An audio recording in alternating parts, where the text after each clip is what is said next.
Bam, bam, bam, bam.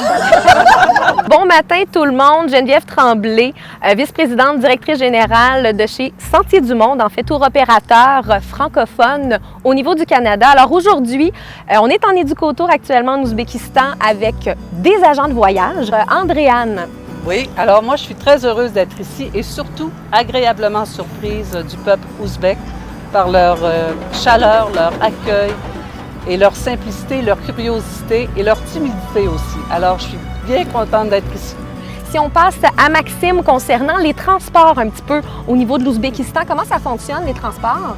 Bien, j'ai été vraiment agréablement surpris de tous les types de transports qu'il y a, les TGV, les trains grande vitesse, les autobus en tant que tels, vraiment confortables, très grands, les autoroutes très larges, les routes vraiment incroyables.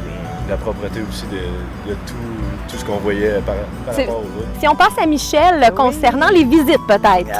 Il faut venir en Ouzbékistan pour découvrir l'histoire méconnue de la route de la soie et surtout les bâtiments islamiques de couleur bleue magnifique, ainsi qu'un peuple qui vit à la fois dans la tradition et au 21e siècle. Merci Michel. Suzanne, si on parle un petit peu des hébergements, quelle est ton impression par rapport aux hébergements en Ouzbékistan?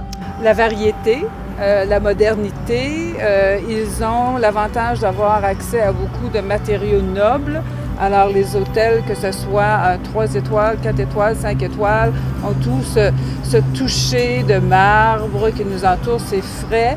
La nourriture qu'on nous offre, le service aux chambres, on pose une question, on reçoit un sourire et on nous sert tout de suite. C'est vraiment très agréable. Et au niveau de la sécurité, c'était peut-être l'empêchement de plusieurs voyageurs, mais la sécurité, on voit moins de policiers ici qu'on peut avoir à Montréal dans un jour. Les gens nous arrêtent dans la rue pour nous dire bonjour, d'où venez-vous. C'est vraiment un pays accueillant, avec des petits déjeuners intéressants et tous les services y étaient. Et si on parle de la nourriture un petit peu, Danielle?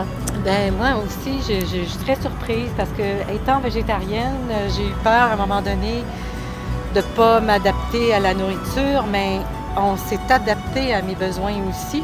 Ça, j'ai trouvé ça vraiment intéressant. C'est bon, c'est goûteux, c'est pas épicé, c'est épicé avec des herbes, alors c'est relevé d'une façon goûteuse. Elle a un bon goût. Les aubergines sont excellentes. Et non, moi, vraiment, la nourriture de A à Z, pour moi, ça a été un plaisir de goûter à leur cuisine locale et variée quand même. Variée, et si on termine avec Sylvie pour avoir un petit peu les coups de cœur. Quels sont tes coups de cœur, toi, sur l'Ouzbékistan? Mes coups de cœur, ils sont assez variés, mais la première chose qui me vient à l'idée, c'est la propreté, la tranquillité, le calme qu'on ressent ici. J'ai aimé beaucoup les visites. La journée, le dîner chez l'habitant, ça a été un coup de cœur incroyable. Je dirais que j'aime l'Ouzbékistan. On a vraiment le cœur de l'Asie centrale ici, où on peut découvrir, oui Michel? Et toute l'histoire exactement. De Gengis Khan, Tamerlan, Ulugh-Bek, c'est se replonger dans toute une histoire. Et c'est un cœur, le cœur du monde. Et après ce voyage. Absolument, absolument. Ben merci beaucoup.